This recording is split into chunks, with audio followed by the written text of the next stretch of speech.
Hello everyone, welcome to Master Key academy.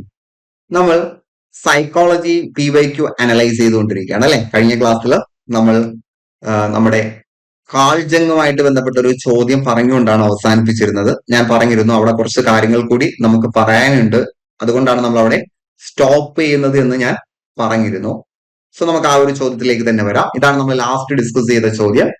Name those three psychiatrist who divide personalities into two. കാൾജങ്ങാണ് കേട്ടോ, കാൾജങ്ങാണ്. So കാൾജങ്ങിനെ കുറിച്ച് പറയുമ്പോൾ സാധാരണഗതിയിൽ ചോദിച്ചുകൊണ്ടിരിക്കുന്നത് ഈ ഒരു ഇൻട്രോവേർട്ട് എക്സ്ട്രോവേർട്ട് എന്ന് പറയുന്ന സബ് ഡിവിഷൻസ് തന്നെയാണ്, ടൈപ്പോളജി തന്നെയാണ്. പക്ഷെ ഈ അടുത്തിടെയായിട്ട് ചില പരീക്ഷകളിൽ അദ്ദേഹവുമായിട്ട് ബന്ധപ്പെട്ട മറ്റു ചില ചോദ്യങ്ങളിലേക്ക് കൂടി പോയിട്ടുണ്ട്. അപ്പൊ അത് കൂടി ഞാൻ ജസ്റ്റ് ഒന്ന് മെൻഷൻ ചെയ്യാം. ഇതൊക്കെ ചോദിച്ചാൽ തീർച്ചയായിട്ടും ഇതൊരു റാങ്ക് മേക്കിംഗ് ചോദ്യം തന്നെ ആയിരിക്കും. Carl Gustav Jung was a Swiss psychiatrist whose research was deeply rooted in psychoanalysis. അപ്പോൾ സൈക്കോ അനാലിസിസുമായിട്ട് ബന്ധപ്പെട്ട് ഇദ്ദേഹം റിസർച്ച് നടത്തിയിട്ടുണ്ട്.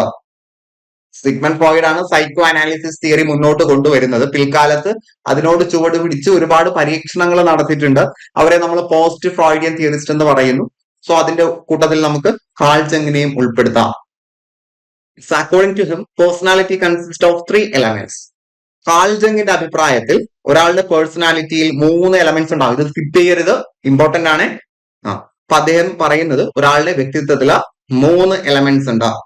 Sigmund Freud ego, super ego ഇത് പറഞ്ഞതുപോലെ അദ്ദേഹം പറയാണ് കോൺഷ്യസ് ഈഗോ ഉണ്ട്, പേഴ്സണൽ അൺകോൺഷ്യസ് ഉണ്ട്, കളക്റ്റീവ് അൺകോൺഷ്യസ് ഉണ്ട്. മനസ്സിലാക്കി പോവുക. കാൾജങ് പറയുന്നു ഒരു മനുഷ്യന്റെ പേഴ്സണാലിറ്റിയിൽ 3 എലമെന്റ്സ് ഉണ്ട്.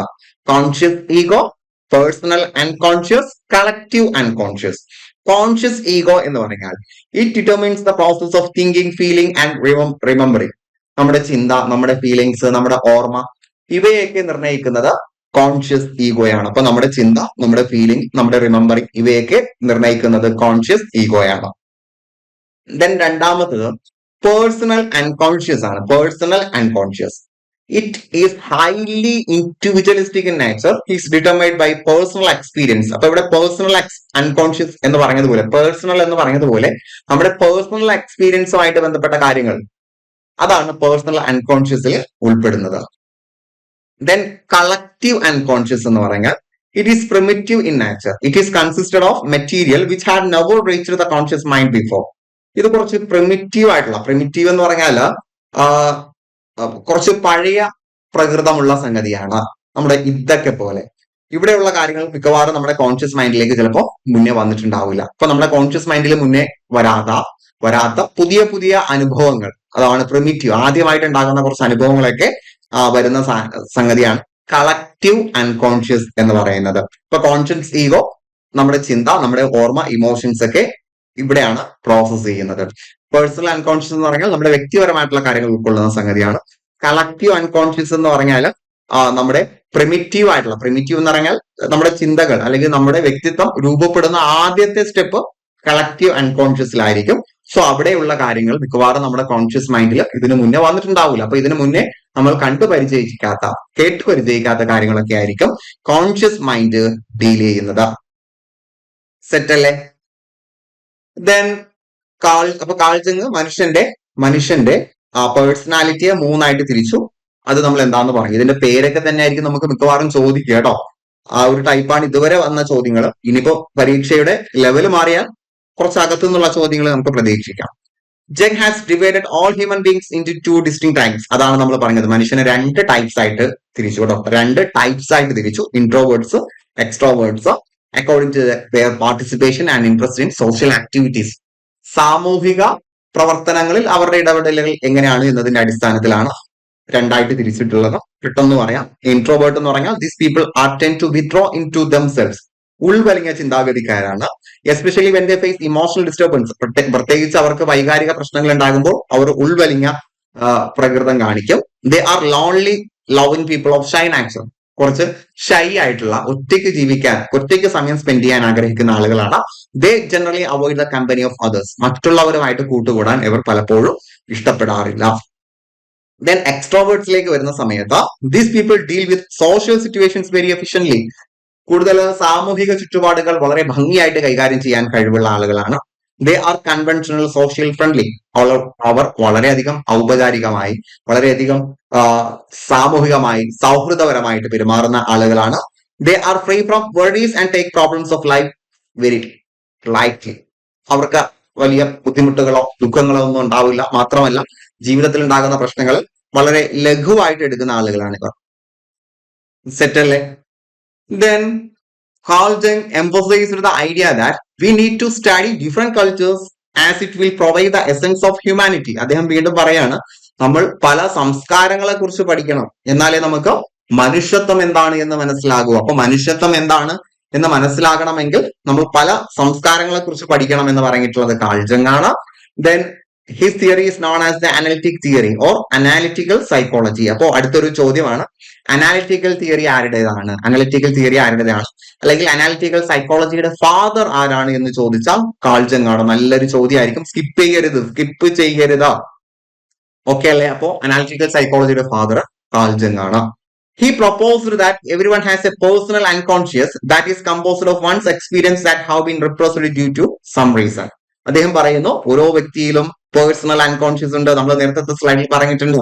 അപ്പൊ നമുക്ക് നമ്മുടെ ജീവിതത്തിൽ ഉണ്ടായിട്ടുള്ള ചില അനുഭവങ്ങളെ നമ്മൾ അടിച്ചമർത്തി വെച്ചിരിക്കുന്ന ഒരു പേഴ്സണൽ അൺകോൺഷ്യസ് നമുക്ക് ഉണ്ട് എന്ന് അദ്ദേഹം പറയുന്നു. He proposed that everyone has the ability to balance the conscious and unconscious forces. ഒരു വ്യക്തിക്ക്, എല്ലാ വ്യക്തികൾക്കും കോൺഷ്യസ് ഫോഴ്സും അൺകോൺഷ്യസ് ഫോഴ്സും ബാലൻസ് ചെയ്യാൻ കഴിയണം എന്നാണ് അദ്ദേഹം പറയുന്നത്. അതിനുള്ള കഴിവ് എല്ലാവർക്കും ഉണ്ട് എന്നാണ് അദ്ദേഹം പറയുന്നത്. അപ്പൊ നമ്മുടെ ജീവിതത്തിൽ കോൺഷ്യസ് ഫോഴ്സസും ഉണ്ട്, അൺകോൺഷ്യസ് ഫോഴ്സസും ഉണ്ട്. രണ്ടിനെയും ബാലൻസ് ചെയ്യാൻ ഓരോ വ്യക്തിക്കും കഴിയണം. Jung extended Freud's idea of the unconscious. Freud considered the unconscious as an essential part of one's personality. അപ്പോൾ അൺകോൺഷ്യസ് എന്ന സിഗ്മണ്ട് ഫ്രോയിഡ് കൊണ്ടുവന്ന സങ്കല്പത്തെ കുറച്ചുകൂടി അദ്ദേഹം വികസിപ്പിച്ചു കാൾ ജങ്. അദ്ദേഹം പറയാണ്, it is A store house of repressed memories. അദ്ദേഹം അല്ല, സിഗ്മണ്ട് ഫ്രോയിഡ് പറഞ്ഞത് അൺകോൺഷ്യസ് മൈൻഡിൽ ഒരാളുടെ റിപ്രസ്ഡ് മെമ്മറീസ്. ഓർത്തു വെക്കുക കേട്ടോ, ഈ ഒരു ടേം വളരെ ഇമ്പോർട്ടന്റ് ആണ്. റിപ്രസ് എന്ന് പറഞ്ഞാൽ നമുക്ക് ഇഷ്ടമില്ലാത്ത ഓർമ്മകളെ നമ്മൾ എന്ത് ചെയ്യുന്നു, നിർബന്ധപൂർവ്വം അൺകോൺഷ്യസ് മൈൻഡിലേക്ക് അടിച്ചമർത്തുന്നു. അതിനാണ് റിപ്രഷൻ എന്ന് പറയുന്നത്. അതും ഒരു ഡിഫൻസ് മെക്കാനിസം ആണ്. അപ്പൊ നമുക്ക് അൺകോൺഷ്യസ് മൈൻഡിലേക്ക് ഒരു കാര്യം പോയി കഴിഞ്ഞാൽ പിന്നീട് അത് ഓർക്കാൻ കഴിയില്ല. അപ്പൊ നമുക്ക് ഇഷ്ടമില്ലാത്ത കാര്യങ്ങൾ അൺകോൺഷ്യസ് മൈൻഡിലേക്ക് നമ്മൾ എന്ത് ചെയ്യും, നാം പോലും അറിയാതെ റിപ്രസ് ചെയ്യും.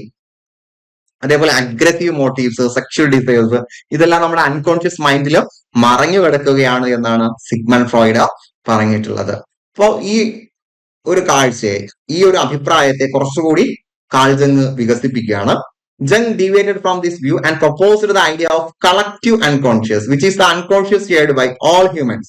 അപ്പൊ അദ്ദേഹം പറഞ്ഞു, എന്താണ് ഈ അൺകോൺഷ്യസിൽ ഉണ്ടാവുക? എല്ലാ മനുഷ്യരിലും ഉണ്ടാകുന്ന കുറെ എലമെന്റ്സ് ഈ ഒരു അൺകോൺഷ്യസ്, ഈ കളക്റ്റീവ് അൺകോൺഷ്യസിൽ മറങ്ങി കിടപ്പുണ്ട്. അപ്പൊ കളക്റ്റീവ് അൺകോൺഷ്യസ് എന്ന് പറഞ്ഞാൽ നമ്മൾ നേരത്തെ പറഞ്ഞതുപോലെ പ്രിമിറ്റീവ് ആയിട്ടുള്ള കുറെ കാര്യങ്ങൾ, പ്രിമിറ്റീവ് എന്ന് പറഞ്ഞാൽ വളരെ പുരാതനമായി എല്ലാ ആളുകളിലും ഉണ്ടാകുന്ന വളരെ ഫ്രഷ് ആയിട്ടുള്ള കുറച്ച് കാര്യങ്ങൾ അവിടെ ഉണ്ടാവും. According to him, due to the evolutionary process and common ancestors, we all carry some common past. അപ്പോ നമുക്ക് നമ്മുടെ പൂർവികരിൽ നിന്നും കുറെ കാര്യങ്ങൾ നമ്മുടെ മനസ്സിൽ ഇതിനകം തന്നെ കൂടിയിട്ടുണ്ട്.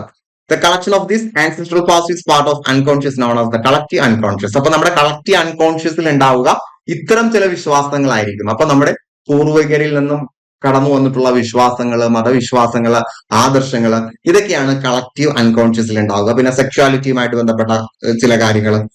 So according to him, the collective unconscious serves as the foundation of personality for personality. അപ്പൊ കളക്റ്റീവ് അൺകോൺഷ്യസ് എന്ന് പറയുമ്പോൾ ഒരു കുട്ടിക്ക് പ്രിമിറ്റീവ് ആയിട്ട് ഉണ്ടാകുന്നത്, അഥവാ തന്റെ ആൻസിസ്റ്റേഴ്സിൽ നിന്നും പരമ്പരാഗതമായിട്ട് കിട്ടിപ്പോരുന്ന കുറെ കാര്യങ്ങൾ കളക്റ്റീവ് അൺകോൺഷ്യസിൽ ഉണ്ട്. ഇതാണ് അവന്റെ പേഴ്സണാലിറ്റിയുടെ ഫൗണ്ടേഷൻ. അപ്പോ കാൾ ജങ്ങിന്റെ അഭിപ്രായത്തിൽ കളക്റ്റീവ് അൺകോൺഷ്യസ് ആണ് ഒരാളുടെ പേഴ്സണാലിറ്റിക്ക് അടിത്തറയിടുന്നത്. So this collective unconscious consists of all archetypes and concepts which represent experience that are primitive and from our ancestral heritage. അപ്പൊ നമുക്ക് വളരെ വളരെ പ്രിമിറ്റീവ് ആയിട്ടുള്ള, പുരാതനമായിട്ടുള്ള നമ്മുടെ മുൻ തലമുറയിൽ നിന്ന് അല്ലെങ്കിൽ നമ്മുടെ പൂർവികരിൽ നിന്ന് കൈമാറി വന്നിട്ടുള്ള കുറെ വിശ്വാസങ്ങൾ ഈ കളക്റ്റീവ് അൺകോൺഷ്യസിൽ ഉണ്ടാകും. ദൈവവിശ്വാസം, തിന്മ, ഇങ്ങനെ കുറെ കാര്യങ്ങളൊക്കെ. So the elements of our collective unconscious have been termed by Jung as archetypes. അങ്ങനെ ഈ ഒരു കളക്റ്റീവ് അൺകോൺഷ്യസിലുള്ള നമ്മുടെ ചിന്തകളെ അദ്ദേഹം ആർക്ക് ടൈപ്പ് എന്നാണ് പറഞ്ഞിട്ടുള്ളത്.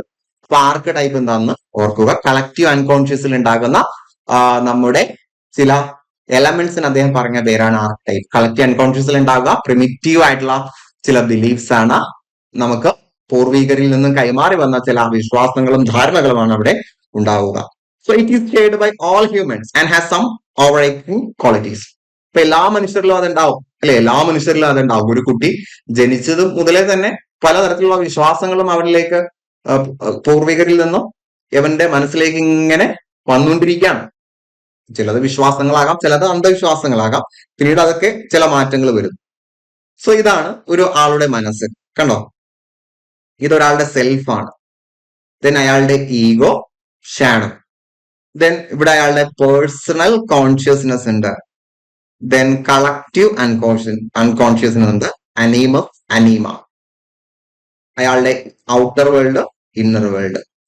ഇങ്ങനെയാണ് പറഞ്ഞിട്ടുള്ളത്. അപ്പൊ ഇത് നമ്മൾ ഒരുപാട് ഡീറ്റെയിൽ ആയിട്ടൊന്നും പറയുന്നില്ല.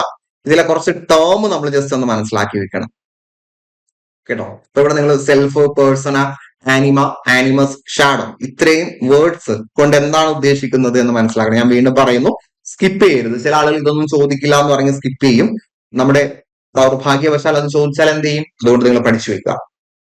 He describe various types of archetypes. Archetype എന്ന് പറഞ്ഞാൽ എന്താ? ഈ ഒരു കളക്റ്റീവ് അൺകോൺഷ്യസിലുള്ള എലമെന്റ്സിനെയാണ് ആർക്കിടൈപ്പ് എന്ന് പറയുന്നത്. അപ്പൊ നമ്മുടെ കളക്റ്റീവ് അൺകോൺഷ്യസിൽ ഉണ്ടാകുന്ന ചില എലമെന്റ്സ് ആണ് സെൽഫ്. സെൽഫ് എന്ന് പറഞ്ഞാൽ knowing about the wholeness of one's own identity. നമ്മുടെ തന്നെ വ്യക്തിത്വത്തെ കുറിച്ചുള്ള കാര്യങ്ങളെല്ലാം മനസ്സിലാക്കുന്നതിനാണ് സെൽഫ് എന്ന് പറയുന്നത്. അപ്പൊ സെൽഫ് നാം നമ്മെ തന്നെ മനസ്സിലാക്കുക, അതാണ് സെൽഫ്.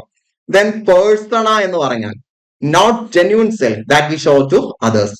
ഇത് നമ്മുടെ യഥാർത്ഥ സെൽഫ് അല്ല, നാം മറ്റൊരാളോട് പെരുമാറുന്നതാണ് പേഴ്സണ. ദ സെൽഫ് ആണ് നമ്മുടെ യഥാർത്ഥ ഐഡന്റിറ്റി. പേഴ്സണ എന്ന് പറഞ്ഞാൽ ഞാൻ മറ്റൊരാളോട് പെരുമാറുന്നത്, അതായിരിക്കില്ല യഥാർത്ഥ ഞാൻ അല്ലെ, അതാണ് പേഴ്സണ. പേഴ്സൺ എന്ന ടേമിന്റെ അർത്ഥം തന്നെ മാസ്ക് എന്നാണ് അല്ലെ, മാസ്ക് എന്നാണ് പേഴ്സൺ എന്ന ടേം. അതിൽ നിന്നാണ് പേഴ്സണാലിറ്റി വന്നിട്ടുള്ളത്. ദെൻ ദ ആനിമൽ അല്ല, ദ ആനിമ എന്ന് പറഞ്ഞാൽ feminine side of the man. പുരുഷനില് സ്ത്രൈണ സ്വഭാവം ഉണ്ടാവും അല്ലെ, എല്ലാ പുരുഷനിലും സ്ത്രൈണത ഉണ്ടാകും, എല്ലാ സ്ത്രീകളിലും പൗരുഷം ഉണ്ടാകും. അപ്പോ ഒരു പുരുഷനിലെ സ്ത്രൈണ സ്വഭാവത്തെയാണ് അനിമ എന്ന് പറയുന്നത്. അനിമസ് എന്ന് പറയുമ്പോൾ നേരെ ഓപ്പോസിറ്റ് ആണ്. ഒരു സ്ത്രീയിലെ മസ്കുലൈൻ സൈഡ് ആണ് അനിമസ്.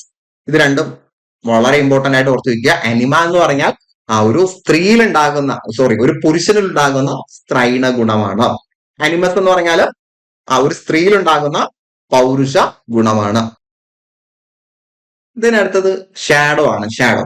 ഷാഡോ എന്ന് പറഞ്ഞാൽ the darker side of our personality. Shadow എന്ന് പറയുന്നത് തന്നെ നിഴലാണ്, ഡാർക്കർ ആണ്. അപ്പൊ നമ്മുടെ പേഴ്സണാലിറ്റിയുടെ ഇരുണ്ട സൈഡാണ് ഷാഡോ എന്ന് പറയുന്നത്. Consisting of aggressive urges, biological instincts, the feeling of inferiority. അപ്പൊ നമ്മുടെ അപകർഷതാബോധം, അഗ്രസീവ് ഏർദേഴ്സ്, നമ്മൾ ഉണ്ടാകുന്ന കുറച്ചുകൂടി ആക്രമണ സ്വഭാവമുള്ള ആഗ്രഹങ്ങൾ, നമ്മുടെ ശാരീരിക ഇച്ഛകൾ. ഇൻസ്റ്റിങ്സ് എന്ന് പറഞ്ഞാൽ ദേഹേച്ഛകളാണ്, നമ്മുടെ സെക്ഷൽ ഏർദേഴ്സ്, ഭക്ഷണത്തോടുള്ള താല്പര്യങ്ങൾ, മറ്റു കാര്യങ്ങളെല്ലാം ഏതിൽ ഉൾപ്പെടുന്നുണ്ട്? ഷാഡോയിൽ ഉൾപ്പെടുന്നുണ്ട്. സെറ്റ് അല്ലേ? അപ്പൊ ഇത് ഇത്രയും ഓർത്തിരിക്കുക. ഇതിന്റെ അടുത്ത ചോദ്യത്തിലേക്ക് വരാം. Which of the following is obtained by dividing the mental age by chronological age and multiplying by 100? PYQ ആണ് കേട്ടോ, PYQ ആണ്. ചോദിച്ചിരിക്കുന്ന രീതി കണ്ടില്ലേ? ഇതിങ്ങനെ ചോദിച്ചാൽ മതി. എന്തിനെയാണ് നമ്മള് മെന്റൽ ഏജിനെ ക്രോണോളജിക്കൽ ഏജ് കൊണ്ട് ഹരിച്ചതിന് ശേഷം 100 കൊണ്ട് ഗുണിച്ചാൽ കിട്ടുന്നതിനെ നാം പറയുന്ന പേര് എന്താണ് അതിന് നമ്മൾ പറയുന്ന പേര്? IQ. IQന്റെ ഇക്വേഷൻ അല്ലേ ഇതാ? IQ is equal to mental age by chronological age into 100.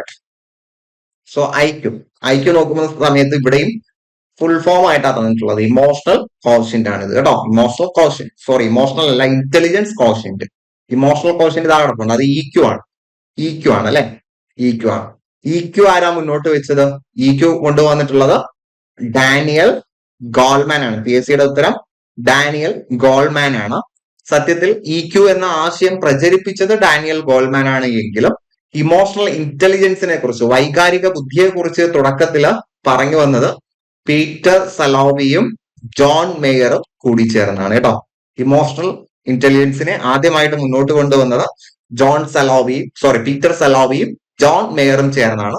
അതിനെ പിന്നീട് പ്രചരിപ്പിച്ചതാണ് ഡാനിയൽ ഗോൾമാൻ. ഓപ്ഷനിൽ ഏതാണുള്ളത് അതനുസരിച്ച് ഉത്തരം ചെയ്യണം. ഇനി നമുക്ക് ഐക്യുവിലേക്ക് വരാം. അല്ലെ, ഐക്യു വളരെ പ്രധാനപ്പെട്ട ഒരു ടോപ്പിക്കാണ്, വളരെ പ്രധാനമാണ്. എല്ലാ വർഷവും ഐക്യുവിൽ നിന്ന് ചോദ്യങ്ങൾ ഉണ്ടാവും. അസസ്മെന്റ് ഓഫ് ഇന്റലിജൻസ്, ഇന്റലിജൻസിനെ അളക്കാനുള്ള ശ്രമങ്ങളുടെ കൂട്ടത്തിലാണ് ഐക്യു വരുന്നത്. സോ ആദ്യം ഇന്റലിജൻസ് വളരെ വിജയകരമായിട്ട് അളന്ന രണ്ട് ആളുകളുണ്ട്, ആൽഫ്രഡ് ബിനെയും Theodore Simon. In 1905, Alfred Binet and Theodore Simon made the first successful attempt to formally measure intelligence. വളരെ ഔപചാരികമായി, ഫോർമലി എന്നാ പറയുന്നത്. അപ്പൊ അതിനു മുന്നേ ഇന്റലിജൻസിനെ പല ആളുകളും അളക്കാൻ ശ്രമിച്ചിട്ടുണ്ട്, പക്ഷെ അത് പലപ്പോഴും വിജയകരമായിരുന്നില്ല, അല്ലെങ്കിൽ അത് സയന്റിഫിക് ആയിരുന്നില്ല. സയന്റിഫിക്കലി, ഫോർമലി ഇന്റലിജൻസിനെ അളന്ന് കൃത്യമായിട്ടുള്ള ഒരു സിസ്റ്റം നമ്മുടെ മുന്നിലേക്ക് വെക്കുന്നത് ആരാണ്? നമ്മുടെ ആൽഫ്രഡ് ബിനെയും തിയോഡോർ സൈമണും ചേർന്നാണ്. ഐക്യു അല്ല കേട്ടോ, ഇന്റലിജൻസിനെ അളക്കുന്നതാണ്. പിന്നീട് in 1908 when the scale was revised, ഈ ബുദ്ധി അളക്കുന്ന ഇന്റലിജൻസ് സ്കെയില് റിവൈസ് ചെയ്ത സമയത്ത് ആൽഫ്രഡ് ബിനെയും തിയോഡോർ സൈമണും ചേർന്ന് തന്നെ മെന്റൽ ഏജ് എന്ന് പറയുന്ന സങ്കല്പം മുന്നോട്ട് കൊണ്ടുവന്നു. സോ മെന്റൽ ഏജ് കൃത്യമായിട്ട് മനസ്സിലാക്കണം. ബുദ്ധി ആദ്യമായിട്ട് അളന്നത്, അഥവാ മെഷർമെന്റ് ഓഫ് ഇന്റലിജൻസ്, അളക്കുക എന്നതിന്റെ ഇംഗ്ലീഷ് മെഷർമെന്റ് ആണ്, ഐക്യു വേറെയാണ് കേട്ടോ.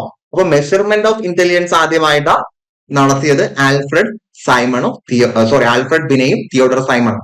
ഇതേ രണ്ട് സൈക്കോളജിസ്റ്റുകളാണ് മെന്റൽ ഏജ് എന്താണ് എന്ന് ആദ്യമായിട്ടും പ്രസ്താവിച്ചിട്ടുള്ളത്.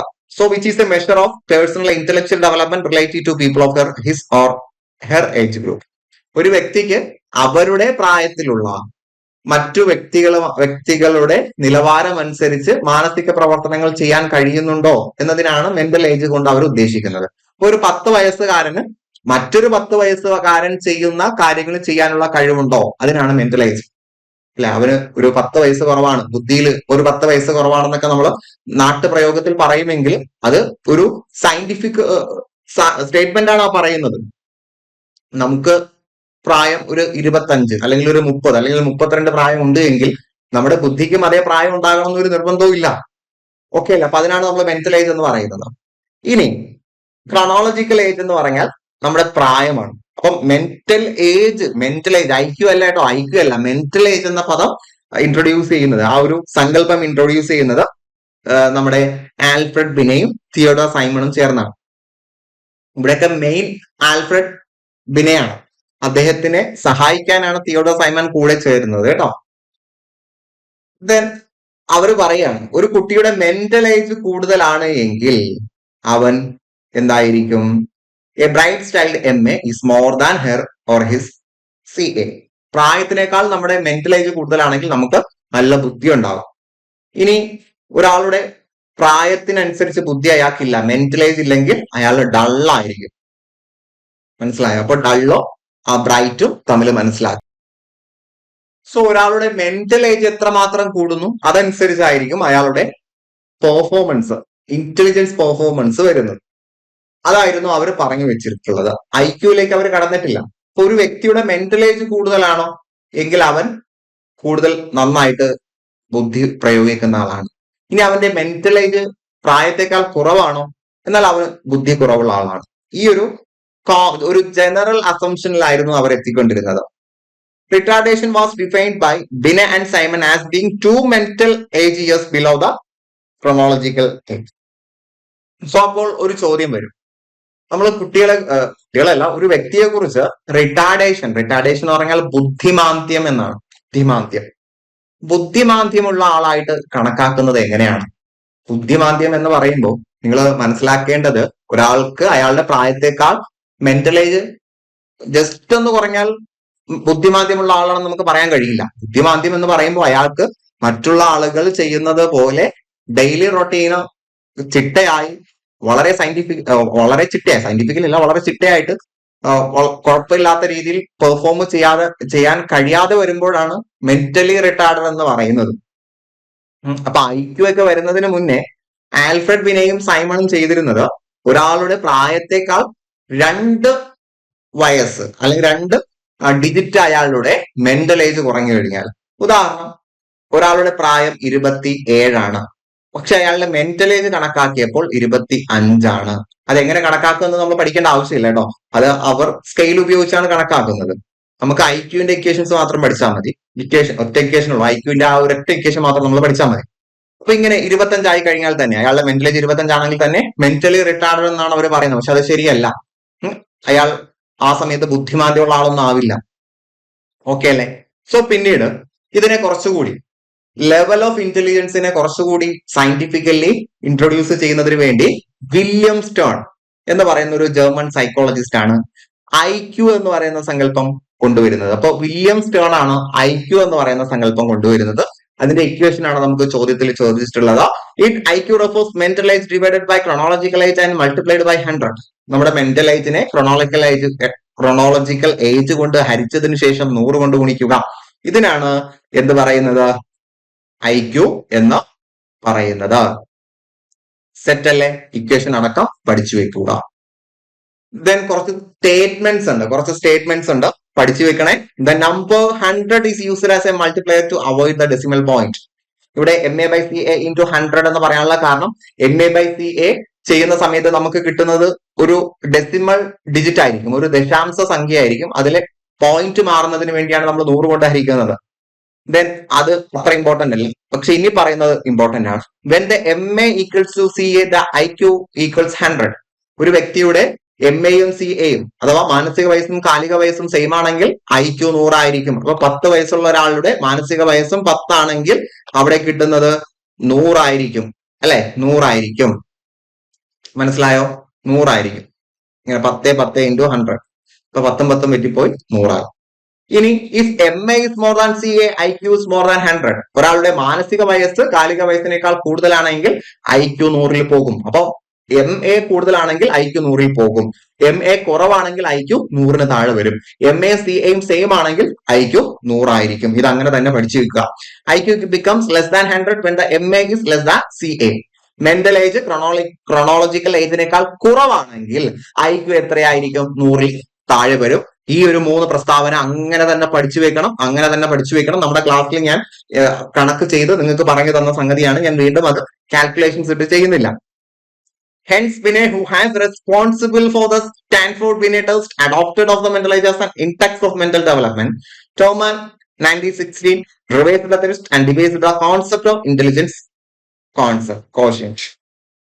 ഇപ്പൊ 1904 തന്നെ 6 ഇന്റലിജൻസ് ടെസ്റ്റ് നടത്തിയിട്ടുണ്ട്. ആൽഫ്രഡ് ബിനെ, സ്റ്റാൻഫോർഡ് ബിനെ ടെസ്റ്റ് ഒക്കെ കൊണ്ടുവന്നിട്ടുണ്ട്. എന്നാൽ കുറച്ചുകൂടി അതിനെ റിവൈസ് ചെയ്തുകൊണ്ട് IQവിന്റെ അടിസ്ഥാനത്തിൽ ഒരു ചാർട്ടൊക്കെ കൊണ്ടുവന്നത് ലൂയിസ് ടെർമാൻ ആണ്. 1916 ലൂയിസ് ടെർമാൻ ഈ IQ എന്ന് പറയുന്ന സങ്കല്പമൊക്കെ വെച്ചുകൊണ്ട് ഒരാൾക്ക് ഇത്ര IQ ഉണ്ടെങ്കിൽ അയാളുടെ ലെവൽ ഓഫ് ഇന്റലിജൻസ് ഇങ്ങനെ ആയിരിക്കും എന്ന് പറഞ്ഞ ഒരു ചാർട്ടൊക്കെ കൊണ്ടുവന്നിട്ടുണ്ട്. സോ അക്കോർഡിംഗ് ടു ടെർമാൻ, അപ്പൊ ഒരു IQ ചാർട്ട് കൊണ്ടുവന്നത്. IQ ചാർട്ട് എന്ന് പറഞ്ഞാല് ഒരു വ്യക്തിയുടെ IQ 100നും 110നും ഇടയിലാണെങ്കിൽ അയാളുടെ ബുദ്ധി ആവറേജ് ആയിരിക്കും എന്നൊക്കെ നമ്മൾ പറഞ്ഞില്ലേ. ആ ഒരു ചാർട്ടിനാണ് നമ്മൾ IQ ചാർട്ട് എന്ന് പറയുന്നത്. ഈ IQ ചാർട്ട് പരിചയപ്പെടുത്തിയത് ലൂയിസ് ടെർമാൻ ആണ്. അപ്പൊ നമ്മൾ ഏതൊക്കെ പേര് പഠിച്ചു? IQ കൊണ്ടുവന്നത് വില്യം സ്റ്റേൺ ആണ്, IQ ചാർട്ട് കൊണ്ടുവന്നത് ലൂയിസ് ടെർമാൻ ആണ്. So according to Terman, child having IQ ranges from 90 to 100 is considered as average intelligence. So അദ്ദേഹം പറയുന്നത് 90നും 100നും ഇടയിൽ ഇന്റലിജൻസ് ഉള്ള ഒരു കുട്ടിയെ സംബന്ധിച്ചിടത്തോളം, IQ ഉള്ള ഒരു കുട്ടിയെ സംബന്ധിച്ചിടത്തോളം അവർ ശരാശരി ബുദ്ധിയുള്ള ഒരു വ്യക്തിയാണ്, ആവറേജ് ബുദ്ധിയുള്ള ഒരു വ്യക്തിയാണ്. So an individual's intelligence is determined by the formula given below. കണ്ടോ, ഈ പറഞ്ഞതുപോലെയാണ് ഒരാളുടെ IQ വരുന്നത്. ഇത് നമ്മൾ ക്ലാസ്സിൽ പറഞ്ഞതാണ്. ഞാൻ ആ ഒരു ചാർട്ട് ഒന്നുകൂടി ജസ്റ്റ് ഒന്ന് കാണിക്കുന്നു എന്നേ ഉള്ളൂ.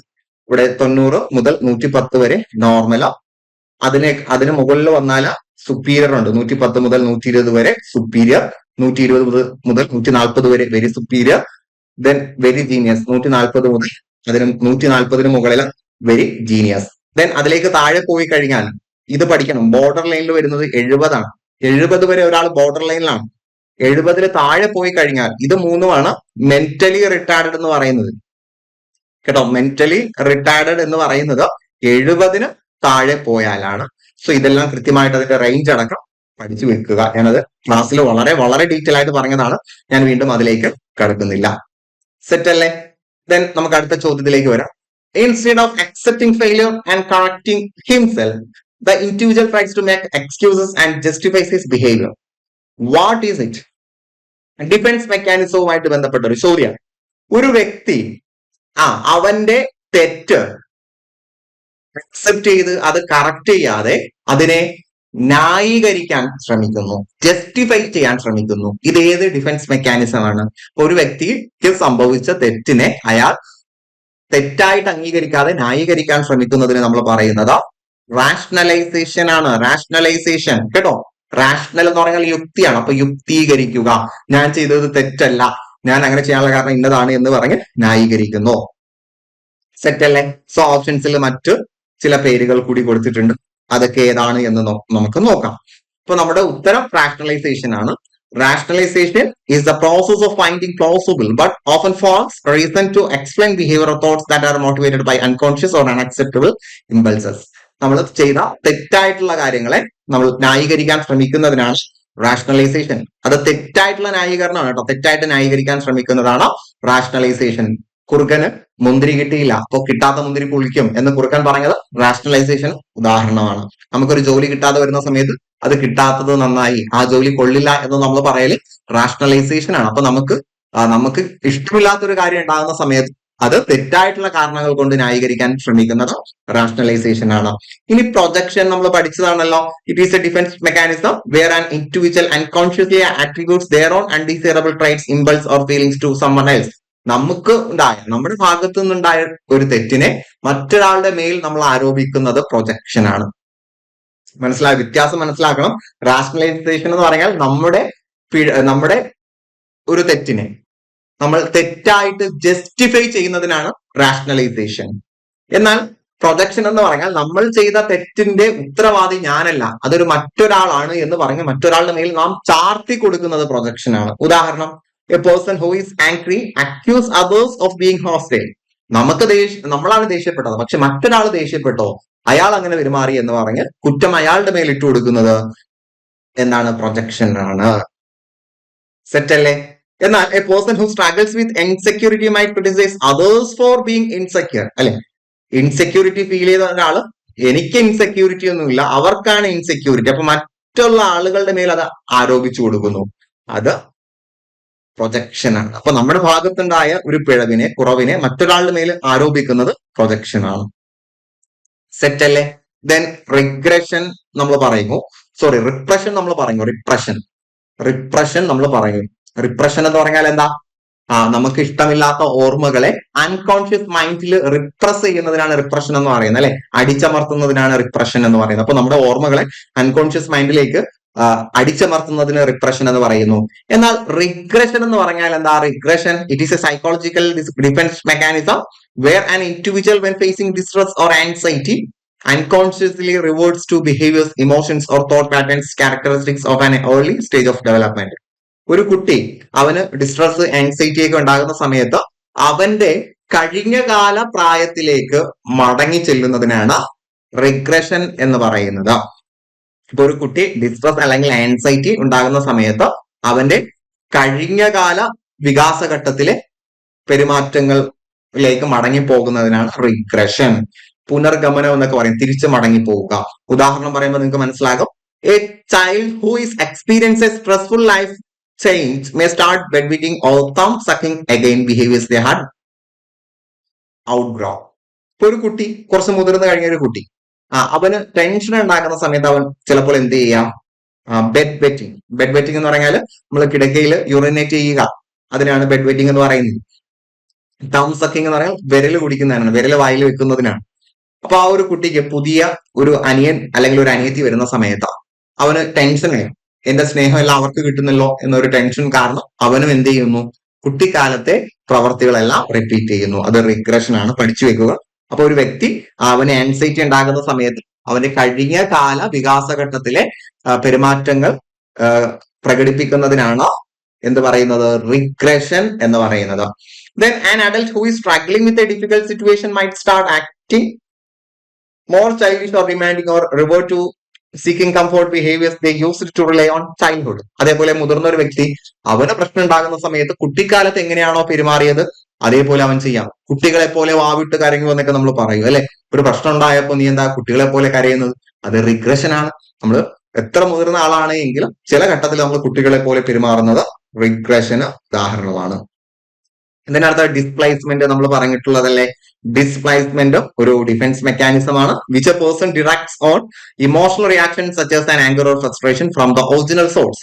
നമുക്ക് ദേഷ്യം അല്ലെങ്കിൽ സങ്കടം ഉണ്ടാകാൻ കാരണക്കാരായ ആളുകളോട് നമ്മൾ പെരുമാറാതെ to a less threatening person or object, നമുക്ക് ഭീഷണിയില്ലാത്ത, അവരോട് എന്ത് ചെയ്താലും തിരിച്ച് പ്രതികരിക്കാത്ത ആളുകളോട് നമ്മൾ ദേഷ്യം പ്രകടിപ്പിക്കുന്നതിനാണ് ഡിസ്പ്ലേസ്മെന്റ് എന്ന് പറയുന്നത്. So imagine someone is angry at their boss but is not express directly. നമുക്ക് നമ്മുടെ ബോസിനോട് ഒരു ദേഷ്യം ഉണ്ടായാൽ നമ്മൾ അയാളോട് കാണിക്കില്ല. Instead they may take out their anger on their family or friends or even a pet instead of confronting the boss. ബോസിന് പകരമായിട്ട് നമ്മുടെ ദേഷ്യം തീർക്കുക നമ്മുടെ വീട്ടിൽ ചെന്ന ഫാമിലിയോടോ അല്ലെങ്കിൽ നമ്മുടെ കുട്ടികളോടോ നമ്മുടെ പെറ്റ് ആനിമൽസിനോടോ ആയിരിക്കും. അതാണ് ഡിസ്പ്ലേസ്മെന്റ് എന്ന് പറയുന്നത്. സെറ്റ് അല്ലേ, ഓക്കെ അല്ലേ? ദെൻ അടുത്ത ചോദ്യത്തിലേക്ക് വരാം. PYQ ആണ് അടുത്തൊരു ചോദ്യം. To prepare couple for child birth and child rearing. കുട്ടികളെ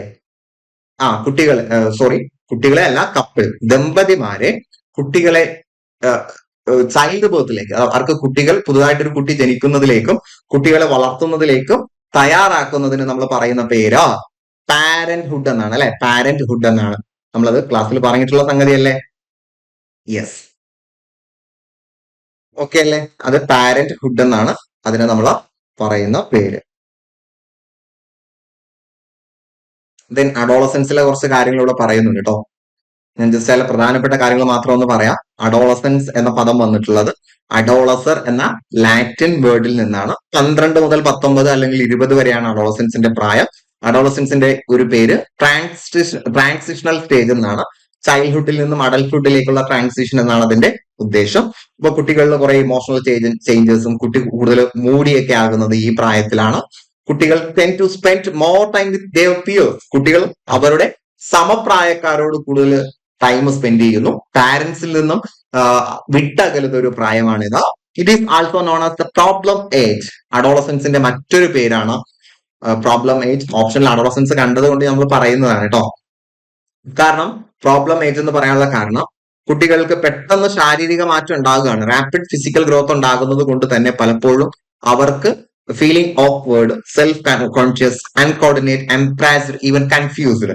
കുട്ടികൾക്ക് ആകെ ഒരു പേടി, എന്താണ് തന്നിൽ നടക്കുന്നത്. ചിലപ്പോൾ അവർക്ക് പാരന്റ്സിനോട് തുറന്ന് പറയാൻ പേടിയുണ്ടാവും. എനിക്ക് മാത്രമാണോ ഇങ്ങനെ നടക്കുക, എല്ലാവർക്കും ഇങ്ങനെയാണോ എന്നൊന്നും അറിയാതെ ഒരു കൺഫ്യൂഷൻ ഒക്കെ ഉണ്ടാകുന്ന സമയമാവും. അപ്പൊ അത് കാരണമായിട്ട് അവർ ചില സ്ട്രെയിൻസ് ആയിട്ടുള്ള ബിഹേവിയർ ഒക്കെ കൊണ്ടുവരും. സെറ്റ് അല്ലേ? Then hence it could be concluded that smart age is not the other name of adolescence. Then adolescence കുറിച്ച് സ്മാർട്ട് ഏജ് എന്ന് നമുക്ക് പറയാൻ കഴിയില്ല എന്ന അഭിപ്രായമൊക്കെ ഉണ്ട്. കുട്ടികൾ കൂടുതൽ സ്മാർട്ട് ആകുന്നതല്ല, കുട്ടികൾക്ക് കുറെ കൺഫ്യൂഷനും പ്രോബ്ലം ഒക്കെ ഉള്ള ഒരു ഏജ് ആണ് അഡോളസൻസ്. ദെൻ അഡോളസൻസിൽ കുട്ടികൾക്ക് ഉണ്ടാകുന്ന ചിന്തകളാണ് മെച്യൂരിറ്റി ഇൻ കുട്ടികൾക്ക് ഉണ്ടാകുന്ന മാറ്റങ്ങളാണ് സെക്ഷൽ ഓർഗൻസ് മെച്യൂർഡ് ആകുന്നു. Start thinking about future career, ഭാവി കാലത്തെ കുറിച്ച് ചിന്തിക്കുന്നു. Attraction towards the opposite sex, എതിർലിംഗത്തോട് സ്നേഹം തോന്നുന്നു. Becoming conscious about outward appearance, തന്റെ ഫിസിക്കൽ അപ്പിയറൻസ് കൂടുതൽ ഒരുങ്ങാൻ ഉള്ള ഒരു ടെൻഡൻസി ഉണ്ടാകുന്നു. Then heightened emotions such as getting easily frustrated, അവരുടെ ഇമോഷൻസ് കൂടുന്നു, ഹൈറ്റൻഡ് ആകുന്നു, പെട്ടെന്ന് പൊട്ടിത്തെറിക്കുന്നു, ഫ്രസ്ട്രേഷൻ ഒക്കെ പെട്ടെന്ന് ഉണ്ടാകുന്നു. Cognitive development such as the ability to think abstractively, അപ്പൊ ബുദ്ധി വികസിക്കുന്നു. കോൺസെപ്റ്റുകളെ കുറിച്ച്, അബ്സ്ട്രാക്ട് എന്ന് പറഞ്ഞാൽ നമുക്ക് കാണാൻ കഴിയാത്ത കാര്യങ്ങളെ കുറിച്ചുള്ള ചിന്തയാണ്. അപ്പൊ ചിന്ത കുറച്ചുകൂടി ഹയർ ആകുന്നു. Physical changes such as an increase in height, weight, body composition, അപ്പൊ ഉയരം, ഭാരം, ബോഡി കോമ്പോസിഷനിലേക്ക് മാറ്റം ഉണ്ടാകുന്നു. സെറ്റ് അല്ലേ? ഞാൻ ജസ്റ്റ് ഒന്ന് പെട്ടെന്ന് പറഞ്ഞു പോകാണ് കേട്ടോ. അഡോളസൻസ് നമുക്ക് സ്ഥിരം ചോദിക്കുന്നതാണ്, സൈക്കോളജിയിൽ മാത്രമല്ല അല്ലാതെ നിങ്ങളുടെ സിലബസിൽ അഡോളസൻസ് കടന്നു പോകുന്നുണ്ടല്ലോ അല്ലെ. So social development in childhood. ഇനി നമുക്ക് ചൈൽഡ്ഹുഡിൽ നടക്കുന്ന കുറച്ച് സോഷ്യൽ ഡെവലപ്മെന്റ് കേട്ടോ. ചൈൽഡ്ഹുഡിൽ കേട്ടോ, കൗമാരകാലത്തിലല്ല, കുട്ടിക്കാലത്ത് ഉണ്ടാകുന്ന ചില സോഷ്യൽ ഡെവലപ്മെന്റ്. നമ്മുടെ ഓപ്ഷനിൽ അഡൽട്ട്ഹുഡും അഡോളസൻസ് ഒക്കെ വന്നതുകൊണ്ടാണ്. അഡൽട്ട്ഹുഡിലാണ് നമ്മൾ പാരന്റ്ഹുഡിന് വേണ്ടിയുള്ള പ്രിപ്പറേഷൻ നടക്കുന്നത്. നമ്മൾ അഡൽട്ട് എഡ്യൂക്കേഷൻ പഠിച്ച സമയത്ത്, അതേപോലെ ലൈഫ് ഫാമിലി ലൈഫ് എഡ്യൂക്കേഷൻ പറഞ്ഞ സമയത്തൊക്കെ ഞാൻ പാരന്റ്ഹുഡിനെ കുറിച്ച് സൂചിപ്പിച്ചിട്ടുണ്ടായിരുന്നു. ദെൻ ചൈൽഡ്ഹുഡ് അഡോളസൻസിനെ കുറിച്ച് നമ്മൾ പറഞ്ഞു. അഡോളസൻസ് പ്രോബ്ലം ഏജ് ആണ്, സ്ട്രെസ് ആൻഡ് സ്ട്രോമിന്റെ ഏജ് ആണ് നമ്മൾ പറഞ്ഞു. ഇനി ചൈൽഡ്ഹുഡിലും കുട്ടികൾക്ക് സാമൂഹികപരമായിട്ടുള്ള കുറച്ച് മാറ്റങ്ങൾ ഉണ്ടാകുന്നു. കുട്ടികൾക്ക് ഒരു ഗ്യാങ് ഫോർമേഷൻ ഉണ്ടാകുന്നു. Children love to cluster around their friends who common interest. പൊതു താല്പര്യമുള്ള കുട്ടികൾക്കിടയിൽ ഒരു ഗ്രൂപ്പ് ഉണ്ടാകുന്നു. ഇപ്പൊ ഫ്രീ ഫയർ എന്ന് പറയുന്ന ഒരു ഗെയിം ഉണ്ട്. അത് ഇഷ്ടപ്പെടുന്ന കുട്ടികൾ ഒരു ഗ്യാങ് ആകുന്നു. അല്ലെങ്കിൽ ഇന്ന ഒരു വെബ് സീരീസ് ഇഷ്ടപ്പെടുന്ന കുട്ടികൾ ഒരു ഗ്യാങ് ആകുന്നു. പണ്ടൊക്കെ മോഹൻലാൽ ഫാൻസ്, മമ്മൂട്ടി ഫാൻസ് എന്നൊക്കെ ആയിരുന്നു പണ്ട്. ഇപ്പൊ അങ്ങനെയൊന്നുമില്ല, പലതരത്തിലുള്ള ഗ്യാങ്സ് ഉണ്ടാകുന്നു. സോ അവരുടെ കോമൺ ഇൻട്രസ്റ്റ് അനുസരിച്ച് ഗ്യാങ്സ് ആകുന്നു. Then childhood gangs help children to be socialized by making them learn to behave in a way that is socially acceptable to age groups. അപ്പൊ തന്റെ സമപ്രായക്കാർക്കിടയിൽ സ്വീകാര്യത കിട്ടുന്ന രീതിയിൽ താൻ എങ്ങനെ പെരുമാറണം എന്ന് ഈ ഒരു ഗ്യാങ് അവനെ പഠിപ്പിക്കുന്നു. അപ്പൊ ഒരു സോഷ്യലൈസേഷൻ അവിടെ കിട്ടുകയാണ്. ചിലപ്പോൾ അത് പോസിറ്റീവ് ആകാം, നെഗറ്റീവ് ആകാം. അപ്പൊ മറ്റുള്ളവരുടെ അടുക്കൽ തനിക്ക് സ്വീകാര്യത കിട്ടുന്ന രീതിയിൽ താൻ എങ്ങനെ പെരുമാറണം എന്ന് അവിടെ അവൻ പഠിക്കുന്നു. Then formation of sex groups, അഥവാ ഒരേ സെക്സിലുള്ള ഗ്രൂപ്പ് ആയിരിക്കും ഈ ഘട്ടത്തിൽ കുട്ടികൾ കൂടുതലും ഫോം ചെയ്യിക്കുക. Children form same sex friends group, അഥവാ ഒന്നെങ്കിൽ ബോയ്സിന്റെ ഫ്രണ്ട്സ് ഗ്രൂപ്പ് ആയിരിക്കും, അല്ലെങ്കിൽ ഗേൾസിന്റെ ഫ്രണ്ട്സ് ഗ്രൂപ്പ് ആയിരിക്കും. So they develop a strong sense of loyalty to their group and feel good to around them. അപ്പൊ ആ ഒരു ഗ്രൂപ്പിനോട് വളരെയധികം ലോയൽ ആയിരിക്കും, അവരോട് ഒരു ഗ്രൂപ്പ് ഫീലിംഗ് ഉണ്ടാകും. Then the desire for social acceptance in children, കുട്ടികൾക്ക് സാമൂഹിക സ്വീകാര്യത കിട്ടാനുള്ള ഒരു താല്പര്യവും ഉണ്ടാകും. അപ്പൊ നമ്മൾ എന്ത് ചെയ്യണം? കുട്ടികളെ അവരുടേതായിട്ടുള്ള രീതിയിൽ പെരുമാറാനും അവർക്ക് അക്സെപ്റ്റൻസ് കൊടുക്കാനും നമ്മൾ എന്ത് ചെയ്യണം? ശ്രമിക്കണം. സെറ്റ് അല്ലേ? Then during social development adolescence shift from same sex best friend relationship to having close interactions and increasing interest in both sexes. അപ്പോ ചൈൽഡ്ഹുഡില് സെയിം സെക്സ് ഗ്രൂപ്പ് ആയിരിക്കും ഉണ്ടാവുക, അഥവാ ബോയ്സിന്റെ ഒരു ഗ്രൂപ്പ്, ഗേൾസിന്റെ ഒരു ഗ്രൂപ്പ്. എന്നാൽ കുട്ടി അഡോളസൻസിലേക്ക് എത്തുന്ന സമയത്ത് അത് മാറിയിട്ട് അവിടെ സെക്സ് ഒന്നും നോക്കില്ല. മിക്കവാറും ഒരു ഗ്രൂപ്പിൽ തന്നെ ഗേൾസും ബോയ്സും ഒക്കെ ഉണ്ടാവും. ഓക്കെ അല്ലേ? സെറ്റ് അല്ലേ? ദെൻ അടുത്തൊരു ചോദ്യത്തിലേക്ക് വരാം. Who is considered the father of trait theory? Trait തിയറിയുടെ പിതാവ് എന്നറിയപ്പെടുന്നത് ആരാണ്? ട്രൈറ്റ് തിയറി പേഴ്സണാലിറ്റി തിയറിയാണ്. ട്രൈറ്റ് തിയറി സിഗ്മണ്ട് ഫ്രോയിഡ് ഏത് തിയറിയാണെന്ന് നമുക്കറിയാം. സൈക്കോ അനാലിസിസ് ആണ്, അല്ലെ? Psycho analytic തിയറിയാണ്. P.F. സ്കിന്നർ ഏതാണ് എന്ന് നമുക്കറിയാം. ഓപ്പറന്റ് കണ്ടീഷനിങ് ആണ്. ഓപ്പറന്റ് കണ്ടീഷനിങ് ആണ്. ഗോർഡൻ ആൽപോർട്ട് ആണ് ട്രൈറ്റ് തിയറിയുടെ ആള്. കാൾ ജങ് നമ്മൾ 2-3 തവണ പറഞ്ഞതാണ്. ഇൻട്രോവേർട്ട് ആൻഡ് എക്സ്ട്രോവേർട്ട് എന്ന രീതിയിൽ മനുഷ്യനെ രണ്ടായിട്ട് തരംതിരിച്ച കാൾ ജങ് ആണ്. സെറ്റ് അല്ലേ? സോ നമുക്ക് ആൽപോർട്ടിലേക്ക് വരാം. ഗോർഡൻ ആൽപോർട്ട്സ് ട്രൈറ്റ് തിയറി, ഇതൊരു പേഴ്സണാലിറ്റി തിയറിയാണ്. ട്രൈറ്റ് എന്ന് പറഞ്ഞാൽ സ്വഭാവ സവിശേഷത എന്നാണ് അർത്ഥം. നമ്മുടെ പേഴ്സണാലിറ്റിയുടെ ക്യാരക്ടറിസ്റ്റിക്സ് എന്നാണ് ട്രൈറ്റിന്റെ meaning. So he proposed that individuals have unique combination of traits include cardinal, central and secondary trait. ഒരു മനുഷ്യനില് 3 തരത്തിലുള്ള ട്രൈറ്റുകൾ ഉണ്ടാകും. അപ്പോ പേഴ്സണാലിറ്റി ട്രൈറ്റ് 3 തരത്തിലുണ്ട് എന്ന് പറഞ്ഞത് ആരാണ്? ആൽപോർട്ട് ആണ്. ഏതാണ് ആ 3 ടൈപ്പ്? CCS എന്ന് പഠിക്കുക. CCS cardinal trait, central trait, secondary trait. ഈ ഒരു ഓർഡർ അടക്കം പഠിക്കുക, ഇമ്പോർട്ടന്റ് ആണ്. Cardinal trait, central trait, secondary trait. Cardinal trait എന്ന് പറഞ്ഞാൽ എന്താണ്? These are the most dominant traits that influence a person's behavior across many situations. ഒരുപാട് സാഹചര്യങ്ങളിൽ ഒരു വ്യക്തിയിൽ സ്വാധീനം ചെലുത്തുന്ന മോസ്റ്റ് ഡോമിനന്റ് ട്രൈറ്റ്. നിങ്ങൾ അവിടെ ഫോക്കസ് ചെയ്യേണ്ട ടേം ഇതാണ്. ഒരു വ്യക്തിയിൽ ഏറ്റവും ഡോമിനേറ്റ് ചെയ്ത് നിൽക്കുന്നത് കാർഡിനൽ ട്രൈറ്റ് ആയിരിക്കും. എല്ലാ വ്യക്തികളിലും കാർഡിനൽ ട്രൈറ്റ് ഉണ്ടാകില്ല എന്നുള്ളതാണ് വാസ്തവം. ഇപ്പൊ മഹാത്മാഗാന്ധിജിയുടെ കാർഡിനൽ ട്രൈറ്റ് നോൺ വയലൻസ് ആയിരുന്നു, അല്ലെ? Non violence, അഹിംസയായിരുന്നു. അഹിംസയ്ക്ക് വേണ്ടിയാണ് അദ്ദേഹം മരിക്കുന്നത്. അപ്പോ കാർഡിനൽ ട്രൈറ്റ് ഒരു വ്യക്തിയിൽ ഉണ്ടായെങ്കിൽ അയാളുടെ ജീവിതം തന്നെ മാറ്റിവെക്കുന്നത് ആ ഒരു കാർഡിനൽ ട്രൈറ്റിന് വേണ്ടി ആയിരിക്കും.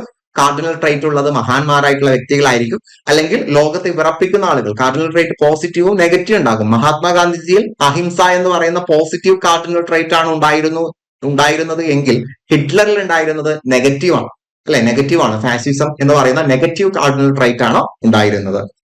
അത് വലിയ വലിയ ആളുകളിൽ മാത്രം ഉള്ളതാണ്, ചരിത്ര പുരുഷന്മാരിലുള്ളതാണ്, നമ്മുടെ ഉള്ളിൽ ഉണ്ടാകില്ല. ദെൻ സെൻട്രൽ ട്രൈറ്റ്, ഇത് രണ്ടുമാണ്. ഈ രണ്ട് ട്രൈറ്റുകളാണ് നമ്മുടെ ഉള്ളിൽ ഉണ്ടാവുക. സെൻട്രൽ ട്രൈറ്റ് എന്ന് പറഞ്ഞാൽ these are the key traits that describe an individual's personality.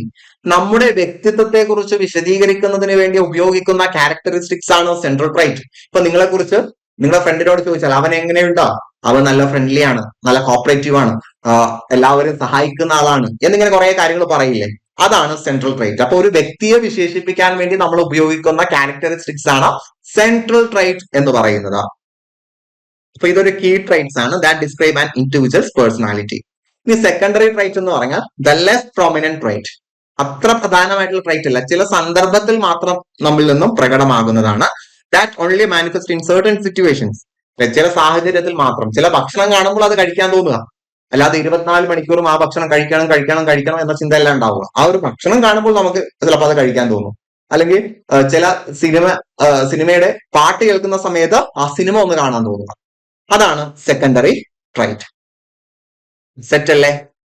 അപ്പൊ കൃത്യമായിട്ടും ആ 3 ട്രൈറ്റുകളും പഠിച്ചിരിക്കുക. ദെൻ ട്രൈറ്റിനെ കുറിച്ച് പറയുമ്പോൾ ഒരു 2 ട്രൈറ്റും കൂടി നിങ്ങൾ ജസ്റ്റ് ഒന്ന് ഓർത്തിരിക്കുക. 2 പേഴ്സണാലിറ്റി തിയറി കൂടി നിങ്ങൾ ഓർത്തിരിക്കുക. ഒന്ന് റെയ്മണ്ട് കാറ്റലിന്റെ ഒരു ട്രൈറ്റ് തിയറി ഉണ്ട്, 16PF എന്നാണ് അതിനെ പറയുക. അപ്പൊ റെയ്മണ്ട് കാറ്റലിന്റെ ആണ് 16PF ട്രൈറ്റ് തിയറി എന്ന് പഠിച്ചു വെച്ചിരുന്നാൽ മതി. ഒരു വ്യക്തിയിൽ 16 PF ഉണ്ടാകും. ഇതിപ്പോ ഒരു ബിസിനസ് മാനിൽ ഉണ്ടാകുന്ന കുറച്ച് ട്രൈറ്റുകൾ എന്ന രീതിയിലാണ് അവിടെ കൊടുത്തിട്ടുള്ളത്. ഇങ്ങനെ ഓരോ വ്യക്തികളിലും 16 പ്രൈമറി ഫാക്ടേഴ്സ് ഉണ്ടാകും എന്നാണ് അദ്ദേഹം പറഞ്ഞിട്ടുള്ളത്. ആ 16 ഏതാണ് എന്ന് എടുത്ത് നമുക്ക് പഠിക്കേണ്ട ആവശ്യമില്ല. 16 PF എന്ന പേര് പേഴ്സണാലിറ്റിയുമായിട്ട് ബന്ധപ്പെട്ട് 16 PF എന്ന് കണ്ടാൽ അതിന്റെ ഉത്തരം റെയ്മണ്ട് കാറ്റലാണ്.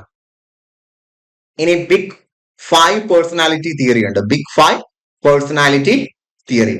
ഈ ബിഗ് 5 പേഴ്സണാലിറ്റി തിയറിയിൽ പേര് സൂചിപ്പിക്കുന്നത് പോലെ തന്നെ 5 ഫാക്ടേഴ്സ് ആണ് നമുക്ക് ഉണ്ടാവുക, നമ്മുടെ പേഴ്സണാലിറ്റിയിൽ ഉണ്ടാവുക. അതിനെ ഷോർട്ട് ഫോം ആക്കി ഓഷ്യൻ എന്ന് പറയാറുണ്ട് കേട്ടോ.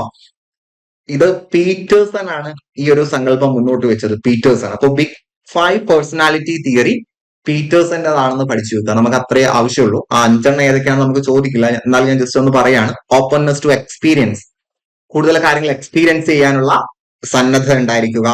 കോൺസൈൻഷ്യസ്നെസ്, നല്ല ചിന്തയും കാര്യങ്ങളും ഉണ്ടാവുക. എക്സ്ട്രാവേഴ്സൺ അറിയാലോ, ബഹിർമുഖത്വം. എഗ്രീബിൾനെസ്, കാര്യങ്ങള്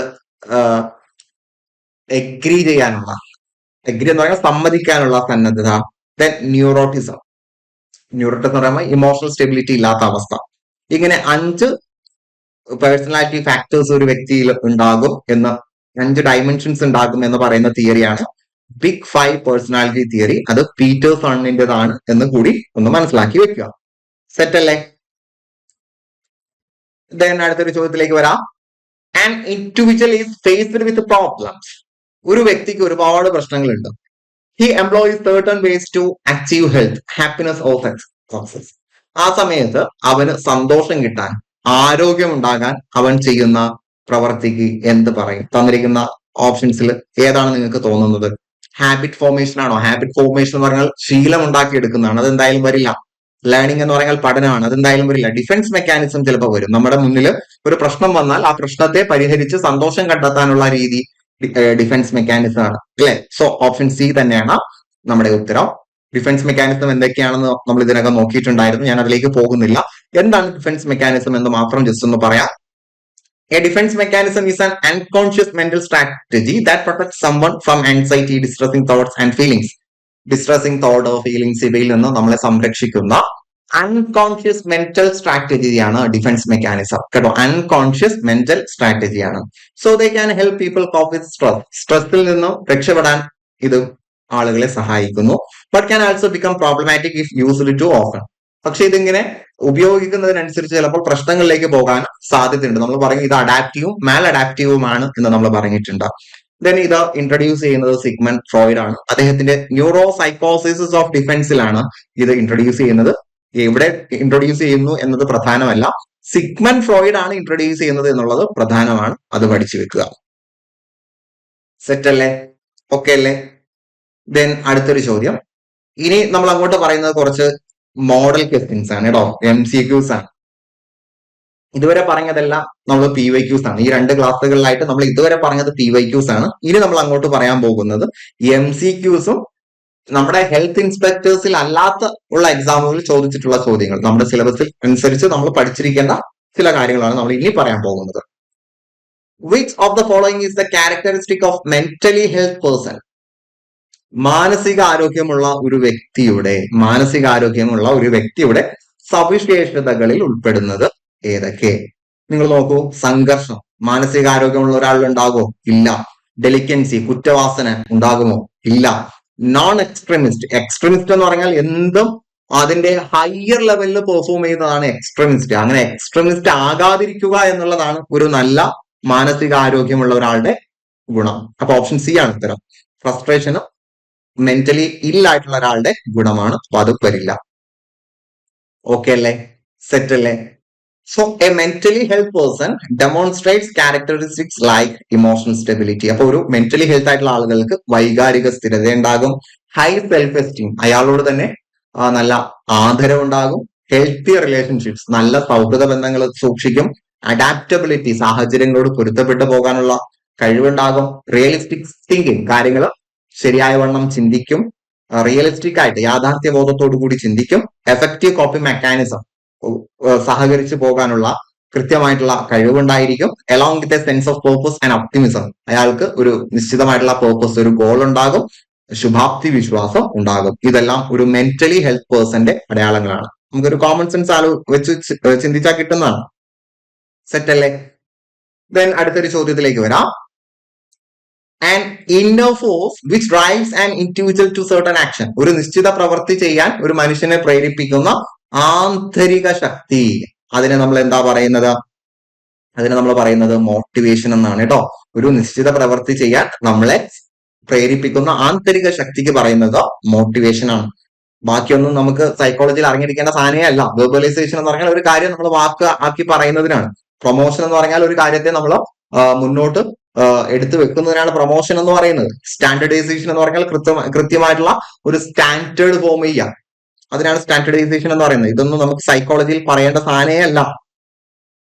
ഓക്കെ അല്ലേ? സോ മോട്ടിവേഷൻ നമ്മൾ ജസ്റ്റ് ഒന്ന് അറിഞ്ഞിരിക്കണം. മോട്ടിവേഷൻ, തിയറി ഓഫ് മോട്ടിവേഷൻ ആരുടേതാണ് എന്ന് നമ്മൾ പറഞ്ഞിരുന്നു. എബ്രഹാം മാസ്ലോയെ കുറിച്ച് പറയുമ്പോൾ തന്നെ നമ്മൾ ചേർത്ത് വെക്കേണ്ട പേരാണ് കാൾ റോജേഴ്സ്. രണ്ടുപേരും ഹ്യൂമനിസ്റ്റിക് തിയറി ഓഫ് സൈക്കോളജിയിൽ വരുന്ന ആളുകളാണ്.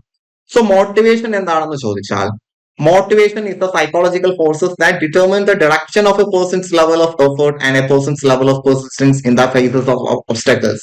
ഒരു വ്യക്തി ആ വ്യക്തിയുടെ ഭാഗത്തു നിന്നുണ്ടാകുന്ന പരിശ്രമങ്ങൾ, അതേപോലെ തടസ്സങ്ങൾ നീക്കാൻ ആ വ്യക്തി ചെയ്യുന്ന ശ്രമങ്ങൾ, ഇതെല്ലാം മോട്ടിവേഷൻ ആണ്. അപ്പൊ മോട്ടിവേഷൻ എന്ന് പറയുന്നത് ഒന്നെങ്കിൽ നമ്മുടെ ഒരു ലക്ഷ്യം നേടിയെടുക്കുന്നതിന് വേണ്ടി നമ്മൾ നടത്തുന്ന ശ്രമങ്ങൾ, അല്ലെങ്കിൽ തടസ്സങ്ങൾ നീക്കാനുള്ള നമ്മളുടെ ശ്രമങ്ങൾ, ഇവയെല്ലാം നിർണയിക്കുന്നത് മോട്ടിവേഷൻ ആണ്. അപ്പൊ നമുക്ക് എത്രത്തോളം മോട്ടിവേഷൻ ഉണ്ടോ അത്രത്തോളം ലക്ഷ്യങ്ങൾ നേടിയെടുക്കാൻ, തടസ്സങ്ങൾ നീക്കാനുള്ള ശ്രമങ്ങൾ നമുക്ക് കൂടുതലായിരിക്കും. ദെൻ മോട്ടിവേഷൻ 2 തരത്തിലുണ്ട്. ഇൻട്രിൻസിക് ഉണ്ട്, എക്സ്ട്രിൻസിക് ഉണ്ട്. നമ്മൾ പഠിച്ചതാണ്, ഓർക്കുന്നുണ്ടോ? നമുക്കൊന്ന് റിവൈസ് ചെയ്യാം. എന്താണ് ഇൻട്രിൻസിക് മോട്ടിവേഷൻ എന്ന് പറയുന്നത്? Stems from internal factors like personal interest, enjoyment or A sense of accomplishment. അത് നമ്മുടെ സ്വന്തമായിട്ടുള്ള ഒരു താല്പര്യം, അല്ലെങ്കിൽ അത് ചെയ്യാനുള്ള ഒരു ഇഷ്ടം കൊണ്ട് ചെയ്യുക, നമ്മുടെ ഒരു തൃപ്തിക്ക് വേണ്ടി ചെയ്യുക, അതാണ് ഇൻട്രിൻസിക് മോട്ടിവേഷൻ എന്ന് പറയുന്നത്. ഉദാഹരണം, reading A book for enjoyment. പുസ്തകം വായിക്കുന്നു, നമ്മുടെ ലക്ഷ്യം നമുക്കൊരു എൻജോയ്മെന്റ് കിട്ടുക, അല്ലാതെ പരീക്ഷയ്ക്ക് ജയിക്കുക എന്നുള്ളതല്ല. അപ്പൊ നമ്മുടെ സംതൃപ്തിക്ക് വേണ്ടി, അല്ലെങ്കിൽ ഒരു കാര്യം ചെയ്യാനുള്ള നമ്മുടെ താല്പര്യം കൊണ്ട്, ഇഷ്ടം കൊണ്ടൊക്കെ പ്രവർത്തിക്കുന്നതാണ് ഇൻട്രിൻസിക് മോട്ടിവേഷൻ എന്ന് പറയുന്നത്. അപ്പൊ ആ ഒരു പ്രവൃത്തി കൊണ്ട് നമുക്കുള്ള ലക്ഷ്യം ഒരു എൻജോയ്മെന്റ് അല്ലെങ്കിൽ ഒരു സാറ്റിസ്ഫാക്ഷൻ ആണ്. എന്നാൽ എക്സ്ട്രിൻസിക് മോട്ടിവേഷൻ അങ്ങനെയല്ല. Arises from external factors. ആ ഒരു മോട്ടിവേഷൻ നമുക്ക് കിട്ടാനുള്ള കാരണം മറ്റു ചില എക്സ്റ്റേണൽ ഫാക്ടേഴ്സ് ആയിരിക്കാം, സച്ചസ് റിവാർഡ്സ്. ആ ഒരു പ്രവൃത്തി ചെയ്താൽ നമുക്ക് കിട്ടുന്ന പ്രതിഫലം, അല്ലെങ്കിൽ ആ പ്രവൃത്തി ചെയ്യാതിരുന്നാൽ നമുക്ക് കിട്ടുന്ന ശിക്ഷ, അല്ലെങ്കിൽ നമുക്ക് സമൂഹത്തിൽ നിന്ന് കിട്ടുന്ന അംഗീകാരം. അപ്പൊ ഒരു എക്സ്റ്റേണൽ ഫാക്ടേഴ്സ് ആണ് നമ്മളെ പ്രവൃത്തി ചെയ്യാനുള്ള ഊർജ്ജം നൽകുന്നത് എങ്കിൽ എക്സ്ട്രിൻസിക് മോട്ടിവേഷൻ ആണ്. ഉദാഹരണം, നമ്മൾ ജോലി ചെയ്യുന്നു പണം കിട്ടുന്നതിന് വേണ്ടി, അല്ലെ പൈസ കിട്ടാൻ വേണ്ടിയാണ് നമ്മൾ ജോലി ചെയ്യുന്നത്. അപ്പൊ പൈസ എന്ന് പറയുന്നത് എക്സ്റ്റേണൽ അല്ലേ. അല്ലെങ്കിൽ studying to get a good grade. ഇപ്പൊ നിങ്ങൾ പഠിക്കുന്നത് എന്തിനാ? നിങ്ങൾ പഠിക്കുന്നത് അറിവ് കിട്ടാനല്ലല്ലോ, ജോലി കിട്ടാൻ വേണ്ടിയല്ലേ. വെറുതെ രസത്തിന് പഠിക്കുന്നത് അല്ലല്ലോ. അപ്പൊ അത് എക്സ്റ്റേണൽ മോട്ടിവേഷൻ ആണ്. ഒരു വ്യക്തിയിലും ഇൻട്രിൻസിക് മോട്ടിവേഷനും വേണം, എക്സ്ട്രിൻസിക് മോട്ടിവേഷനും വേണം. ഇൻട്രിൻസിക് മോട്ടിവേഷൻ ആയിരിക്കും കുറച്ചുകൂടി സ്ട്രെങ്ത് കൂടുതൽ എന്ന് മനസ്സിലാക്കുക. സെറ്റ് അല്ലേ? ദെൻ മോട്ടിവേഷനുമായിട്ട് ബന്ധപ്പെട്ട കുറച്ച് ടേംസ് ഉണ്ട്, അതുകൂടി നമുക്ക് ജസ്റ്റ് ഒന്ന് നോക്കി വെക്കാം. Motivation involves various psychological process. മോട്ടിവേഷനുമായിട്ട് ബന്ധപ്പെട്ട കുറച്ച് പ്രോസസ് ഉണ്ട്. ഒന്ന് നീഡ്.